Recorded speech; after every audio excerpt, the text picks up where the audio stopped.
नमस्कार, मैं मेघा और आप देख रहे हैं द लीडर हिंदी। स्वागत है आपका बरेली बुलेटिन में, जहां हम आपको बताते हैं बरेली शहर से जुड़ी सभी खबरें। थाना फरीदपुर के परा के रहने वाले अभिनय बाबू अपने दोस्त प्रियांक शुक्ला के साथ खाना खाकर टहलने गए थे। इस बीच अभिनय का दोस्त शिवा, जो कि रिटायर्ड पुलिसकर्मी का बेटा है, वह भी अपने अन्य साथियों के साथ वहां आ गया। सभी की आपस में दोस्ती थी। किसी बात को लेकर अभिनय और शिवा में विवाद हो गया। विवाद इतना बड़ा कि उनके बीच गाली गलौज भी होने लगी, जिसके बाद शिवा अपने साथी राघव बाहनी के साथ तमंचा लेकर आ गया और फायर कर दिया, जिसमें अभिनय की मौके पर ही मौत हो गई और उसका दोस्त प्रियांक गंभीर रूप से घायल हो गया। बताया जा रहा है कि सभी दोस्त नशे में थे। नशे में ही उनके बीच विवाद हुआ। हालांकि मामले में पुलिस ने एक आरोपी को गिरफ्तार कर लिया है। बता दें, गंभीर रूप से घायल प्रियांक का इलाज चल रहा है और वह सब इंस्पेक्टर पद पर तैनात है। वहीं मृतक अभिनय के पिता भी दरोगा पद पर तैनात हैं।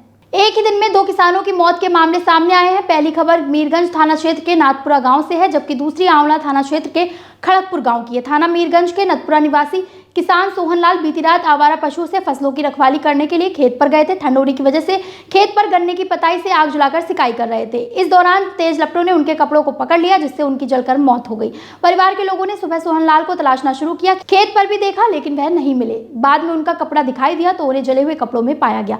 सूचना पर गाँव वाले भी पहुंच गए, पुलिस को सूचना दे दी है। वहीं दूसरी ओर आंवला थाना क्षेत्र के गाँव खड़गपुर निवासी लेखराज के 14 वर्षीय बेटे नरेंद्र की आज सुबह तड़के गांव के पास ही अपने खेत पर जाते समय बाउंड्री पर लगाए गए तार में फैले करंट की चपेट में आने से मौत हो गई। पोस्टमार्टम हाउस पर मौजूद मृतक के परिजनों ने बताया कि नरेंद्र आज सुबह गांव के बच्चों के साथ अपने खेत पर जा रहा था। इसी दौरान वह नरपत के खेत में लगे तार में फैले करंट की चपेट में आ गया और जमीन पर गिर पड़ा।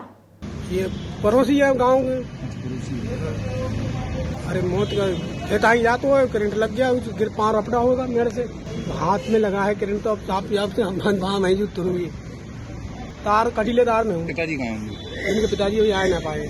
न्यू ईयर वाले दिन जनपद के भमोरा थाना क्षेत्र की रहने वाली एक नाबालिग के साथ गैंग रेप की घटना सामने आई है।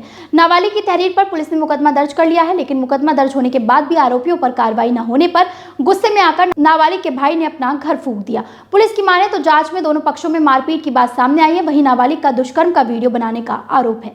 साथ ही नाबालिग ने न्यू ईयर पर वीडियो डिलीट करने के बहाने बुलाने के बाद दोबारा से दुष्कर्म करने का आरोप लगाया है।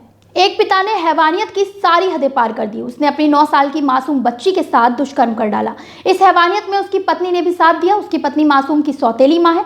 परिजनों की शिकायत पर पुलिस ने आरोपी पिता और सौतेली मां को गिरफ्तार कर लिया है। बच्ची की चीख ना निकल सके, इसके लिए सौतेली मां मासूम का मुंह दबाए रही। दुराचार करने वाले का नाम राजेश है। वह केसर मिल रेलवे फाटक के पास जूते की मरम्मत करने की दुकान लगाता है। पुलिस उसे पहले घर ले गई और अपराध में सहभागी बनी उसकी पत्नी को भी हिरासत में ले लिया। दोनों को पुलिस थाने लेकर आई है। आरोपी राजेश के विरुद्ध हल्द्वानी और बरेली में भी पॉस्को एक्ट में मुकदमा दर्ज है।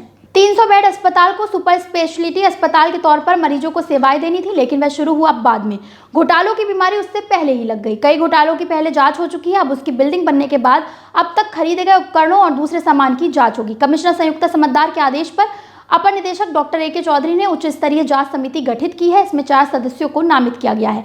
दरअसल करोड़ों की कीमत चुकाकर की गई उपकरणों और सामान की खरीद में बड़े गोलमाल की आशंका जताई जा रही है। भूगर्भ जलस्तर वैसे तो लगभग पूरे जिले में लगातार नीचे खिसकता जा रहा है, लेकिन शहर में इस बार पोस्ट मानसून सर्वे में सिविल लाइंस इलाके की सबसे ज्यादा चौंकाने वाली स्थिति सामने आई है। अच्छी खासी बारिश होने के बावजूद सिविल लाइंस का जलस्तर 1 मीटर से ज्यादा नीचे चला गया है। विशेषज्ञों का अनुमान है कि यही स्थिति रही तो कुछ सालों बाद सिविल लाइंस की आबादी को पानी का संकट झेलना पड़ सकता है।